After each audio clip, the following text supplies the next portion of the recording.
Bueno, fíjate que normalmente cuando nos imaginamos un debate filosófico o teológico en la antigüedad, la imagen mental que nos aparece es bastante pacífica. O sea, pensamos en sabios sentados tranquilamente, ¿no? Exacto. Nos imaginamos una biblioteca de piedra, eruditos sentados en el piso de un templo tal vez, intercambiando ideas abstractas con mucha cortesía y, no sé, largas pausas para reflexionar. Claro, el típico escenario académico, supercivilizado. Una persona presenta su tesis, la otra su antítesis y llegan a una síntesis. Un intercambio supereducado de perspectivas sobre el universo. Ajá.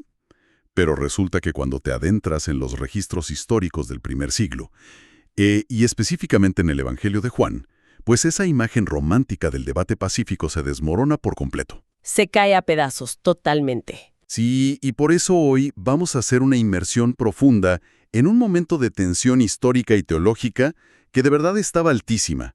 Según nuestras fuentes de hoy, que son una transcripción de audio y unas notas en PDF súper detalladas, estamos hablando del capítulo 8 de Juan. Así es un debate que ocurre justo en los atrios del templo, involucrando a Jesús y a una multitud gigante de líderes religiosos después de la fiesta de los tabernáculos. Y lo loco aquí es que lo que empieza como una conversación sobre espiritualidad, digamos normal, escala en cuestión de minutos a un intento de linchamiento público.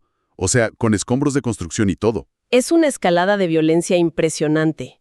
Porque fíjate, no estamos hablando de que llamaron a los guardias para hacer un arresto formal o algo legal. No, para nada. Era una turba enfurecida recogiendo rocas del suelo con la intención clarísima de aplastar a su oponente ahí mismo, en ese mismo instante. Y bueno, la gran pregunta que guía nuestra misión en esta exploración de hoy es el por qué.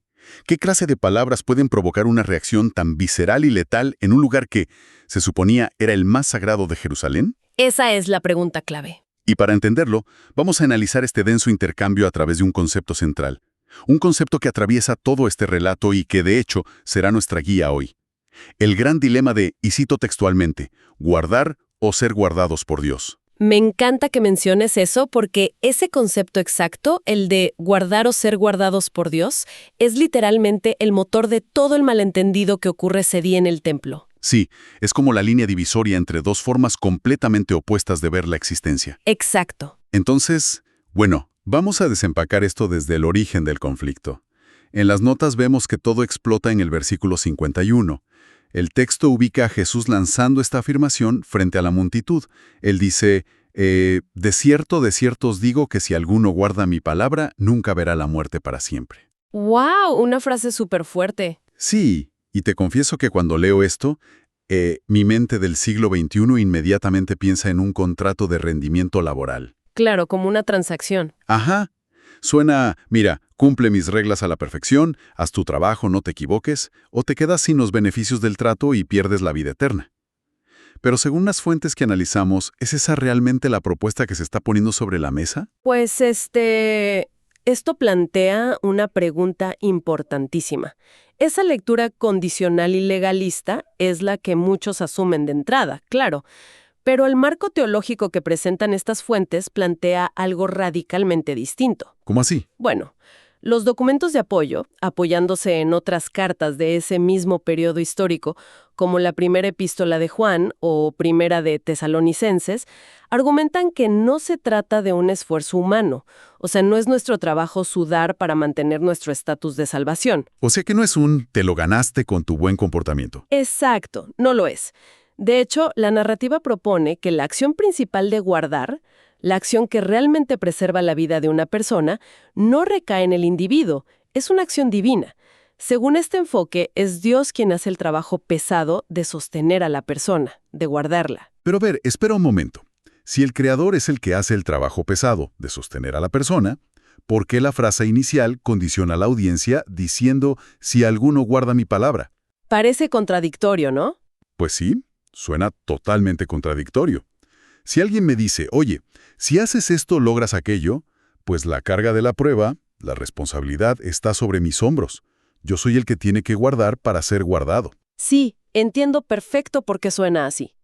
Pero la aparente contradicción se resuelve cuando miras las analogías en el texto sobre cómo ilustraban la diferencia entre una obligación y una relación natural. A ver, cuéntame de eso. Mira, piensa en la analogía que aparece en el PDF sobre la dinámica de un padre con un niño pequeño.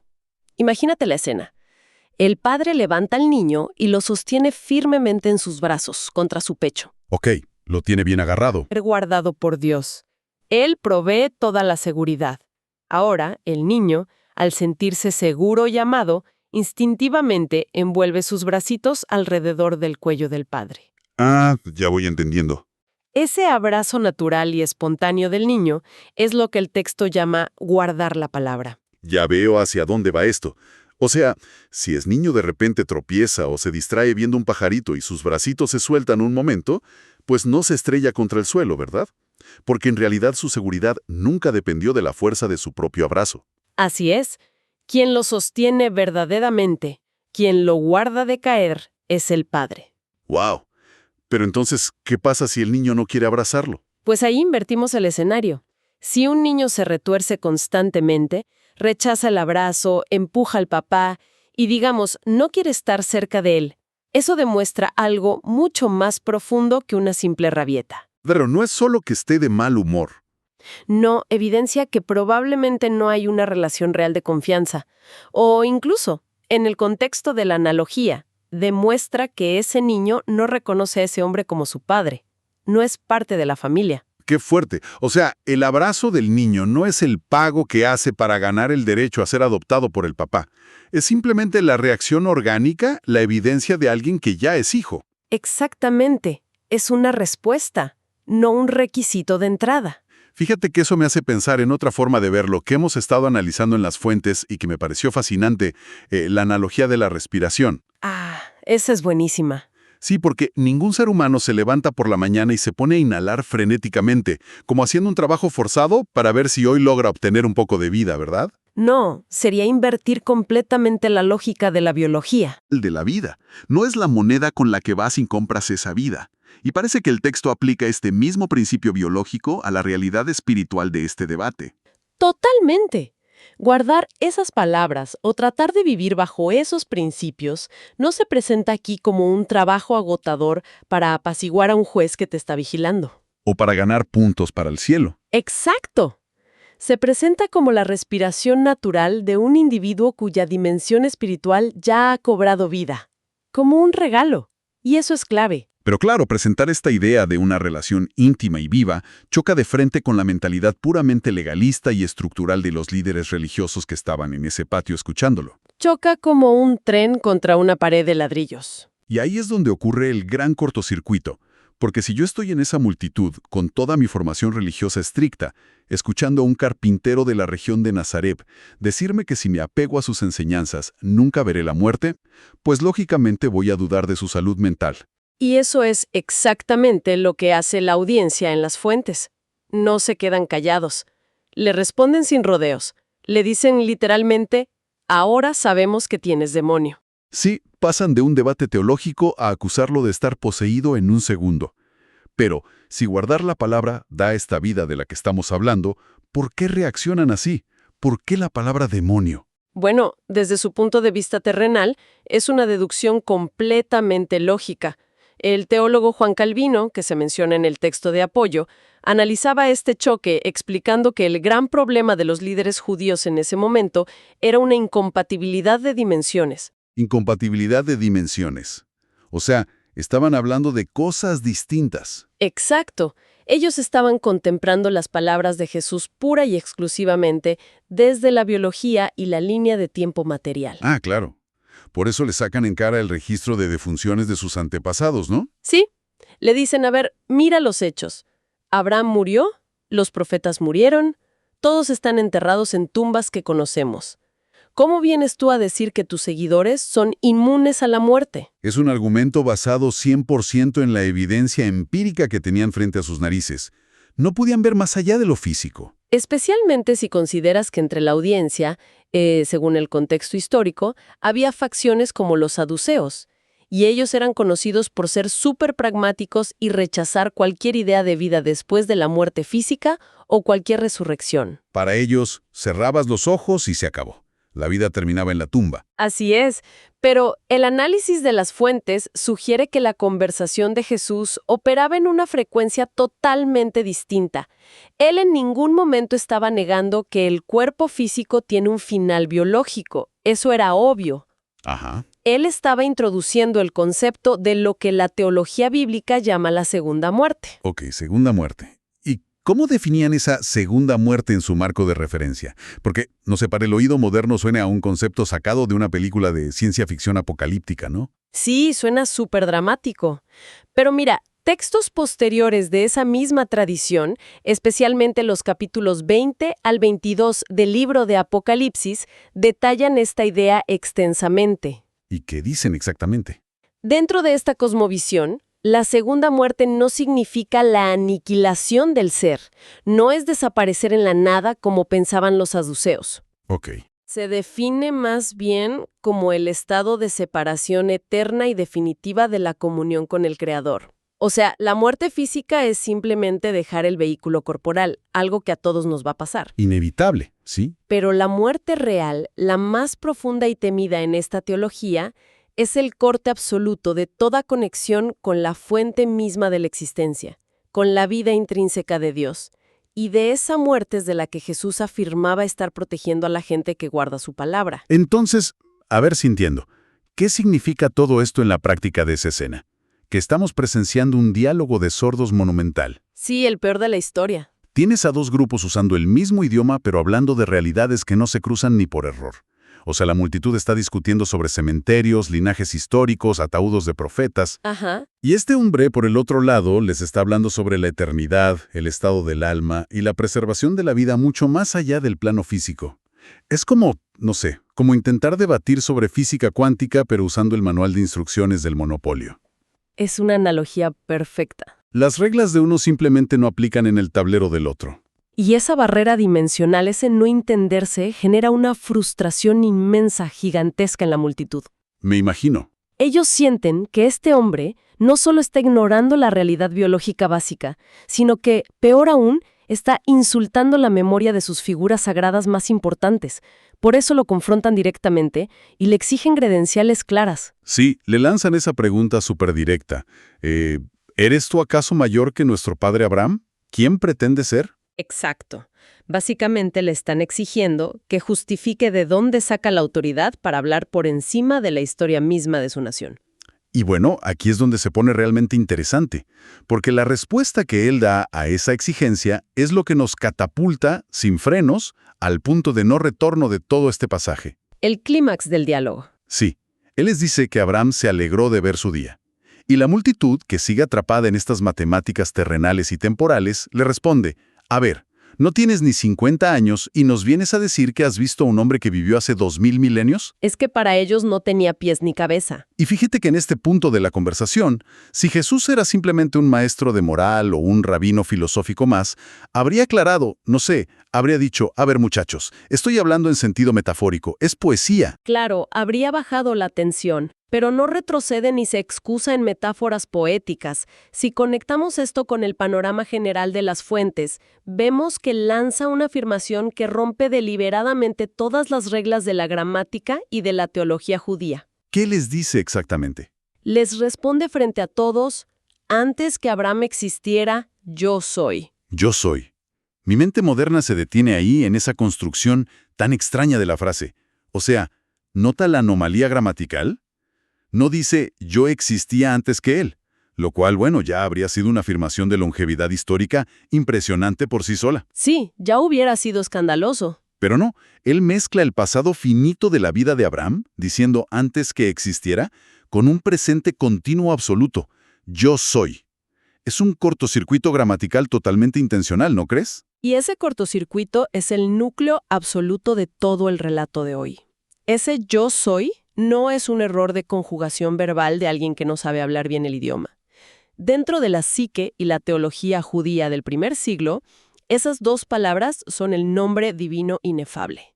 El nombre que ni siquiera podían pronunciar en voz alta, normalmente. Exactamente. Es la manera exacta en que, según el texto de Éxodo, capítulo 3 en la Biblia, Dios se reveló a Moisés en el desierto desde la zarza ardiente. ¿te acuerdas? Yo soy el que soy. Claro, el ser que no tiene causa, el que existe por sí mismo fuera de todas las limitaciones del tiempo. Así es. Al usar esas sílabas específicas para referirse a sí mismo justo ahí, frente a las máximas autoridades del templo, la conversación deja de ser un debate sobre si es un buen profeta o si está confundido. Ya no importa nada de eso. Se está atribuyendo una escala cósmica. Además, los documentos cruzan esto con otras profecías como Isaías 9 y Miqueas 5 o incluso Colosenses más adelante. Ajá. Todo para mostrar que él está reclamando una existencia en la eternidad pasada. No es un mensajero más. Está afirmando ser el presente eterno. Está diciendo, la voz que habló desde el fuego en esas zarzas hace siglos es la misma voz que están escuchando en este patio ahora mismo. Exacto. ¡Wow! Y bueno, eso explica finalmente el caos absoluto del versículo 59. Porque, a ver, hoy en día, si alguien dice algo escandaloso, la indignación pública termina en un despido. O, no sé, en una campaña de desprestigio en las redes sociales, ¿verdad? Sí, te cancelan en internet y ya. Te cancelan. Pero aquí, la reacción al escuchar esa frase de yo soy es físicamente agacharse, tomar piedras de construcción pesadas e intentar aplastarle el cráneo. Mi pregunta es, ¿por qué apedrearlo específicamente? O sea, si estaban tan enojados, podrían haberlo echado a empujones o golpeado con las manos. ¿Por qué las piedras? Es un detalle súper importante. La elección de las piedras es una respuesta legal y calculada. No es simplemente que se dejaron llevar por la ira en una riña callejera. Ah, o sea que no fue un impulso salvaje nada más. No. Para entenderlo hay que revisar el contexto legal y el código que regía la vida de esta multitud, que es el libro de Levítico. Ok, la ley antigua. Ajá. En su capítulo 24, la ley estipulaba muy claramente que cualquiera que blasfemara el nombre de Dios debía ser ejecutado sin excepción. Wow. Y el método prescrito por la ley no era la horca ni la decapitación, era el apedreamiento público, ¿Por qué público? para que toda la comunidad participara en la purga de esa ofensa moral. Todos debían lanzar una piedra. O sea que para ellos, para estos fariseos y líderes, escuchar a un ser humano de carne y hueso igualarse con el Creador eterno no era una simple diferencia de opinión, era la blasfemia máxima concebible. Así lo veían. Sentían el deber religioso ineludible de matarlo en ese instante para defender el honor de su deidad y cumplir la ley. Bajo su visión del mundo, ellos sentían que estaban administrando justicia divina pura y dura. Sin embargo, y aquí las notas añaden un detalle histórico y sociopolítico que me parece fascinante, A ver, aunque querían apedrearlo ahí mismo, de hecho lo intentaron varias veces en capítulos como Juan 10 y Juan 11, legalmente hablando, los judíos no tenían ningún derecho de aplicar la pena de muerte. espera, ¿por qué no? Ah, claro, por el Imperio Romano, ¿verdad? Exactamente. Estaban bajo ocupación militar y política romana, y el imperio se reservaba para sí mismo el monopolio absoluto de la pena capital. Era justicia por mano propia, lo que intentaban hacer, motivados por esta afirmación de divinidad. Claro. De hecho, me acuerdo que en el capítulo 18 de Juan, cuando por fin lo llevan ante Poncio Pilato para un juicio formal, ellos mismos admiten, a nosotros no nos está permitido dar muerte a nadie. Exacto. Entonces, lo que vemos en este capítulo 8 no es la aplicación de la ley, es un intento de linchamiento, un arranque brutal de justicia por mano propia que se saltaba el orden romano. Bueno, al poner todo este panorama sobre la mesa, desde el primer versículo de nuestra inmersión de hoy hasta ver las piedras volando en el aire, es increíble cómo cada detalle orbita alrededor del título y enfoque principal de este análisis. Totalmente. Y creo que es el momento perfecto para hacer un pequeño resumen estructurado para quienes nos escuchan de cómo todo esto se conecta, punto por punto. Me parece excelente. Empecemos con el punto 1. Se debatió esta profunda paradoja de, recordemos la frase clave, guardar o ser guardados por Dios. Y la conclusión de las fuentes fue que guardar su palabra no es un trabajo forzado para ganar el cielo, ¿cierto? Exacto. Punto 1 clarísimo. Concluimos que no es un esfuerzo para ganarse la salvación, sino que es la respiración natural, ese abrazo instintivo al cuello del Padre, de alguien que ya sabe que es sostenido y guardado por Él. Así es. Luego, en el punto 2, analizamos ese cortocircuito sobre la muerte. Sí, la ceguera de la multitud ante el concepto de la segunda muerte. Vimos cómo su enfoque exclusivamente terrenal y biológico les impedía ver que se les estaba ofreciendo vida eterna, una vida que Dios mismo protege. Y eso nos llevó directo al punto 3, que fue el choque temporal. Se desglosó la declaración gigante del yo soy, ¿verdad? El momento en que el tiempo presente, la humanidad de Jesús, choca de frente con la eternidad pasada y la identidad divina, reclamando ser la presencia de Dios ahí en el templo. Y finalmente, en el punto 4, cerramos exponiendo el peso letal de la ley antigua. Sí, el contexto de Levítico 24, donde vimos cómo esa afirmación de divinidad desencadenó un intento de ejecución pública e inmediata, a pesar de estar bajo ocupación romana. Es que es un viaje teológico e histórico fascinante, donde todo vuelve a lo mismo, guardar o ser guardados por Dios. Y fíjate, esto me deja pensando en algo que me gustaría compartir como una reflexión final para quienes nos acompañan hoy, para que se lo lleven a casa. A ver, dinos. Si guardar la palabra es, como dijimos, como respirar de forma natural, y ser sostenidos por el Padre es nuestra verdadera seguridad en medio del caos, ¿qué sucede con nuestra respiración espiritual en el mundo de hoy? Uy, es una gran pregunta. Porque el ambiente moderno en el que vivimos está literalmente saturado de humo. Un humo de sobreinformación, de notificaciones constantes, de indignación en redes sociales y de una distracción que nunca para. Es un entorno diseñado para que te sueltes del cuello del Padre, básicamente. Exactamente. Entonces, ¿cómo mantenemos ese abrazo firme, esa respiración tranquila, cuando todo, absolutamente todo a nuestro alrededor, exige nuestra atención a gritos y nos asfixia con ansiedad? Es un pensamiento profundo para masticar y reflexionar mucho después de que termine este análisis. Totalmente. Un verdadero desafío para nuestra rutina diaria. Pues sí, muchísimas gracias por acompañar esta exploración a fondo del texto de hoy. Sigan respirando, sigan abrazados y nos encontramos en la próxima inmersión profunda.